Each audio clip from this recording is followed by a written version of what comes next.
Y'all.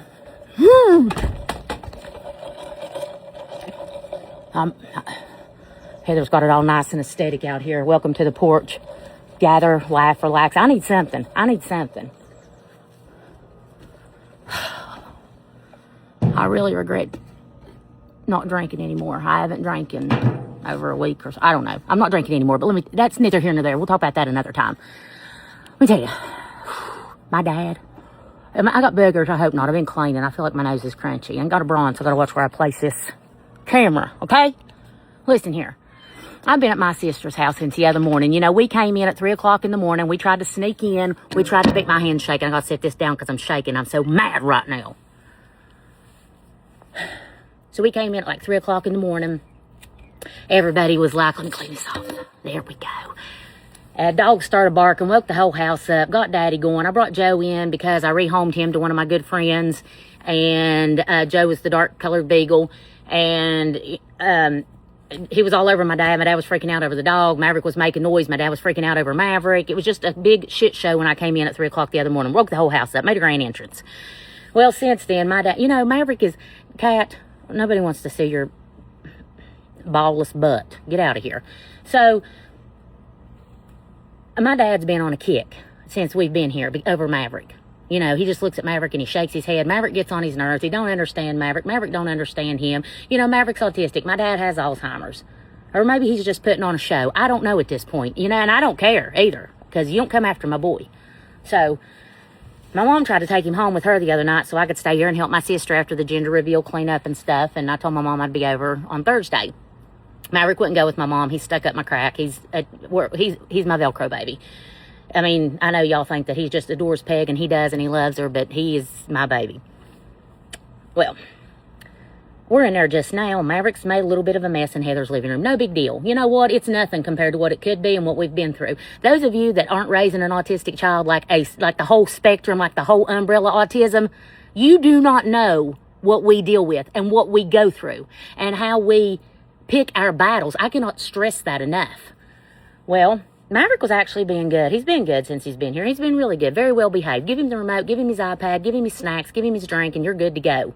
But, you know, he just offended my dad. Just his presence offended my dad. And earlier today, I told my mom, you got to come get Maverick. Daddy's done with him. You know, he's getting on Daddy's nerves, and Daddy's getting on my nerves. You know, I'm trying to have a heart for my dad because, you know, he can't help it that his brain ain't firing like it used to. But you know what? He's always been hateful. And I'm being honest. Ain't no sense in sugarcoating it. The truth's the truth. And that's what gets me in trouble. I'll tell you the truth. I'm honest as the day is long. My dad has always been the hateful type. He's always been scary. Now, growing up, I was his baby. For whatever reason, he favored me. And my sister didn't like me over it. And I can see why now. And my mom gave me a hard time over it because my dad favored me and not my sister. So then my grandparents favored my sister. It was just a whole big days of our lives back in 1980, okay?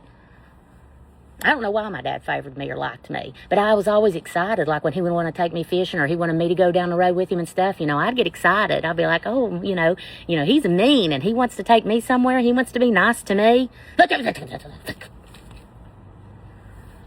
Anyway, we're in there and he tells me, he said, you got to call that boy's mom, have her come and get him. She's taking advantage of you. He's been here all week. And I'm like,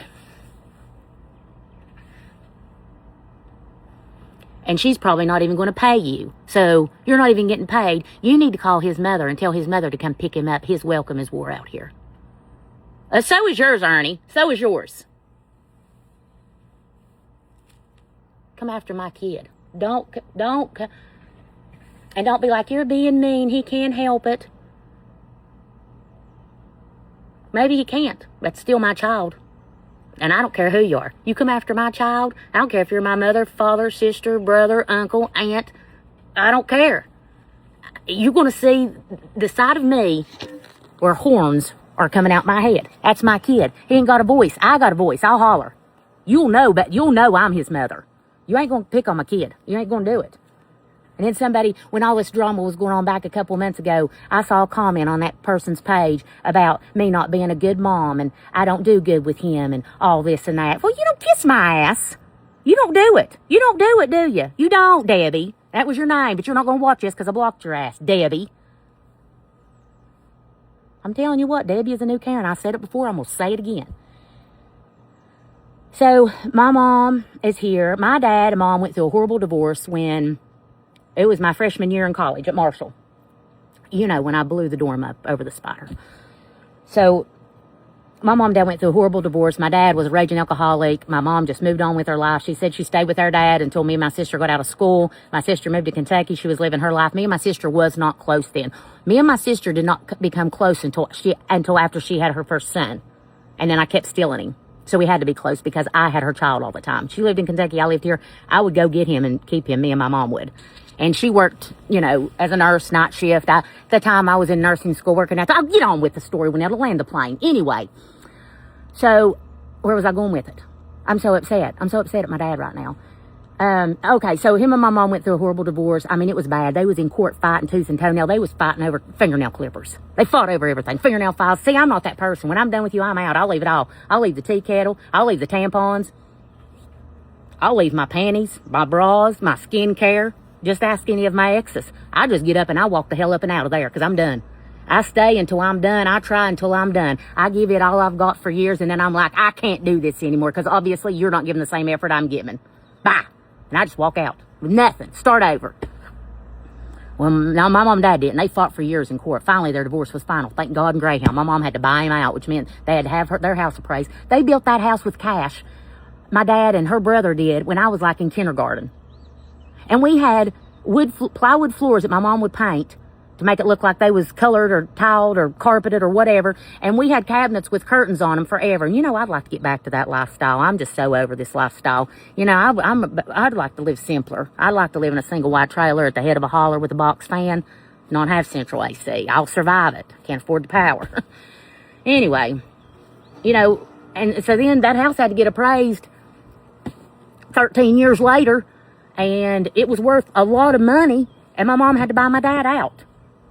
But we never had a good relationship with my dad. Not growing up, we didn't. He was scary. He wasn't nice to us. I mean, every now and again he might be. But if we wanted to go stay all night with our friend and we would go ask our mom, can I stay all night with Tawana tonight? That's one of my friends. Can I stay all night with Candace or Stacy tonight? Go ask your dad. Piss on that. I ain't asking him shit. Nope. I'm out. I won't stay all night with nobody. I ain't asking him nothing. And then I remember when I first started dating boys. I wanted this boy, my very first boyfriend. He was 2 years older than me. I wanted him to come over for my birthday party. And I remember my dad was napping in the wheelbarrow outside on the carport with his legs up on the fireplace outside the column, the bricks. And he was probably drunk. And I remember standing there over top of him. His eyes was closed. And it seemed like I stood over top of him for 20 minutes, like a real crazy kid, you know, like The Shining or something. And when he finally opened his eyes, I was like, could Jamie come to my birthday party? And he was like, who? I was like, my boyfriend. You're what? We weren't allowed to date. So what we would do, me and my sister, we would tell the boys to call. Me and my sister would, you know, what time are you going to talk to your boyfriend and what time are you going. So I would tell mine. I would sneak in my mom and dad's room. I'd sneak all through the house, turn all the ringers off on the phone after my mom and dad went to bed. Then I would tell my boyfriend, call exactly 9:05. And at 9:05, I'd pick my phone up and say hello, and he was on there. Okay? And then Heather's would call later or whatever. That's what we did. We wasn't allowed to. And, like, we're older, too, okay? It's not like we're in grade school or early junior high. We're older. We're 14, 15, 16, 17 years old. Anyway, I was scared of my dad. I ain't scared of him no more. So my mom has come over to my sister multiple times. I know this video's long, just hang in there with me. It's going to take me a while to upload it. I'm not busting it up in two parts. You're getting what you get.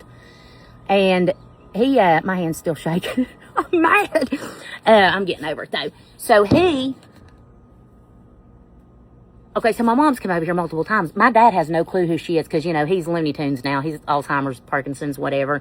And even though the test says he don't, there's something definitely wrong with him. Chemo brain, I don't know. And if you're saying, oh, you're being mean to your dad, don't talk about your dad like that. This is how we cope. We laugh about stuff and we talk shit about it, okay? We're the ones doing it, not you. Don't worry about it. If you don't like the way we handle it with our dark humor, I'm a nurse. My sister's a nurse practitioner. Go follow somebody else. But if you're my people, welcome to the dark side. And he don't know who my mom is. And there was one time he asked my sister, who was that woman? And Heather said, that was my mom. And he said, oh, I've never met her. She was a beautiful woman. And I'm like, if that's her mother and you're her father, and you ain't connecting the dots. Yeah, you out there further than we thought you was. So my mom comes over today to get Maverick, and I tell her I want to curl it. She loves my hair. My sister crimped it last night. I said, let me crimp yours. She's like, no, let me just get Maverick and I'll get out of here. I said, Mommy, let me crimp your hair. So me and my mom ended up talking, had a great time. I crimped her hair. My dad comes over and stands over top of my mom while I'm crimping her hair and just stares at her. He's like less than a foot away from her head. And my mom's kind of laughing about it. No big deal, right? And I'm like, I'm fixing her hair. He's like, I see it. You know, he watches everything. And he's side-eyeing Maverick. And he's trying to talk shit about Maverick to my mom. But my mom wasn't having it because she's just like me. I watched her about take a Walmart cashier down over Maverick one day. She was making fun of Maverick. She didn't think we saw her. And I thought that, yeah, it was bad. It was bad. Won't forget that. Well, after my mom leaves, my dad comes in there and he's like, look at this house. Look what that kid did. You need to put him in a cage or something. You need to put him in a home. I said, we need to put you in a home is what we need to do. You better back off that baby. I said, he's 12 years old and he's autistic. He's like, I don't even know what that is. Well, my dad's a 1952 model, so I look at him and I say something very inappropriate, but something that he would understand. I said, Daddy, I said, he's mentally slow. He's mentally and I don't say the word because I don't want to say that, but at the same time, I'm trying to get my dad to understand why my child's the way he is. And my dad was like, oh, well, when I was growing up, they didn't let kids like that come out around family and people. They sent them away. I said, keep it up. Oh, keep it up, Ernie. He said, what do you mean keep it up? I said, you better talk yourself right out of this recliner, this big nice house, and us wiping your ass and feeding you and pampering you. You about ready to get 3 hots and a cot up at Logan Park. That's what you about ready to do. Keep talking about my son. He's like, who was that woman that was here? I said, that was my mother. He said, what? Well, my sister was on the phone with me, and she said, don't say it, Wanelda, don't say it. I said, oh, I'm going to say it. I'm going to say it. She said, don't do it, Wanelda. I said, I'm going to do it. And I did it. He said, who was that woman that come here and got them kids? I said, well, number one, it was one kid. It was my son. I said, and that was my mother. And he was like, oh, that was his, oh, okay. Well, why would she come and get him? I said, because that's my son, and she's his grandmother, and she loves him and cares for him. He's like, wait a minute. Who'd you say she was? I said, his grandma, his grandmother, his mama. And he said, wait a minute. Wait a minute. Come here. So I lean in, because I know where this is going, and I do not give a kitty. He said, if that's your mom and his grandma, then that means... I said, your ex-wife. He's still sitting in there staring at the wall. I bite back. I'm at that age. I bite back. I'll pray about it later. His world just got rocked. I gotta go finish cleaning the house. Bye.